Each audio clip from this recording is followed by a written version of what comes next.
Nous sommes sur le plateau de Campus Mag spécial JIRES avec Didier Benza, coprésident du comité de programme. Alors bonjour Didier.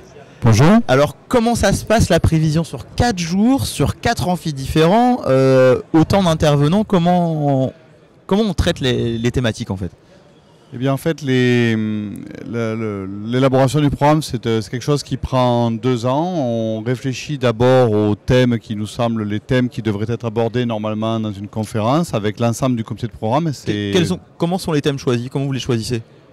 Bien, le comité de programme est composé de 23 personnes cette année, donc ce sont des personnes qui sont représentatives de la communauté, c'est des ingénieurs de la communauté, et donc ils ont leur propre idée de ce que devraient être les thèmes abordés. Voilà, ils ont une idée de ce qui se passe à un moment donné. Donc on lance un appel à propositions pour demander à des auteurs potentiels de soumettre des propositions pour élaborer le programme. Et en fait, c'est un appel qui est ouvert, c'est-à-dire on ne dit pas qu'on n'oblige pas les gens à soumettre des propositions qui se limitent seulement au thème que nous avons prévu. D'accord. Et en général, à chaque édition, il y a des soumissions de papier qui ne correspondent pas aux thèmes qui sont prévus. Alors, certaines fois, ils sont vraiment trop écartés, on ne les retient pas. Trop loin. Puis d'autres fois, ce sont d'excellentes idées, et du coup, nous les retenons et ça devient des thèmes des JIRES. Alors cette année, on parle big data, authentification, sécurité. Oui. C'est des thématiques porteuses pour l'avenir, on va dire, c'est vraiment actuel?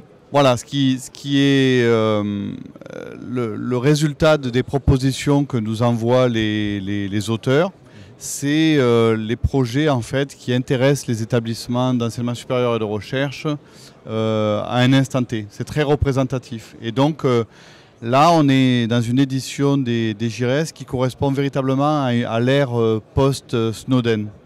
Voilà, donc l'identité numérique, l'anonymat, la confiance dans les stockages en ligne, le stockage de données, la protection des données, c'est des sujets majeurs. C'est vrai qu'avec tout ce qui s'est passé cette dernière année, on parle de sécurité, on parle de piratage. Oui. Je pense que c'est des choses qui vont s'accentuer et du coup on se protège de plus en plus et on essaie de travailler sur ces thématiques-là de plus en plus qui sont importantes. Voilà, tout à fait. Donc on a énormément de travail dans tous les établissements et on a affaire à une espèce de dilemme en fait de 2 tendances contradictoires. D'un côté, les gens s'exposent de plus en plus en ligne et la communauté enseignement supérieur et recherche, que ce soit les étudiants, les chercheurs, les enseignants-chercheurs et les personnels eux-mêmes, c'est des gens comme tout le monde, donc eux aussi s'exposent. Et du coup, on doit en même temps les exposer et en même temps protéger les données qu'ils nous confient. D'accord, oui, donc c'est quand même une thématique importante. On parlait de big data aussi, les gros fichiers, de plus en plus, on a besoin de stocker. Oui. Est-ce qu'on n'est pas un peu gourmand finalement à la fin d'espace? On est énergivore en espace puisque tout le monde garde un petit peu de plus en plus de données, mais est-ce qu'elles sont toutes utiles au final?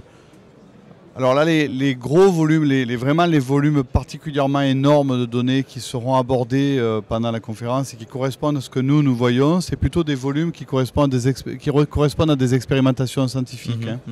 Donc il y a un certain nombre d'expérimentations scientifiques dans la communauté qui produisent des volumes complètement incroyables de données. Il y a l'IN2P3 avec les accélérateurs de particules. Oui, tout ce qui est, voilà, ça produit des volumétries extraordinaires. Et actuellement, il y a un projet qui est un très très grand télescope qui est mis en place au Chili et dont la construction devrait se terminer en 2022 et qui va produire des images de très très haute résolution du ciel en fait.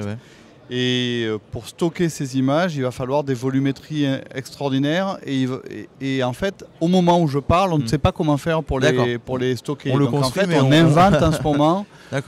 En même temps qu'on construit le télescope, on est en train d'inventer les moyens d'exploiter les données que le télescope va produire. Peut-être que le télescope fonctionnera sans pouvoir donner les images. Normalement, c'est plutôt ce qui va se passer, c'est qu'on va y arriver, mais il y a toujours, on ne peut pas attendre d'avoir construit le télescope pour se mettre pour continuer à faire les projets. Le stockage de données, et on ne peut pas attendre d'avoir la construction du télescope, c'est une quinzaine d'années, donc on ne peut pas attendre d'avoir inventé le stockage de données avant de construire le télescope. Donc on fait les deux en même temps.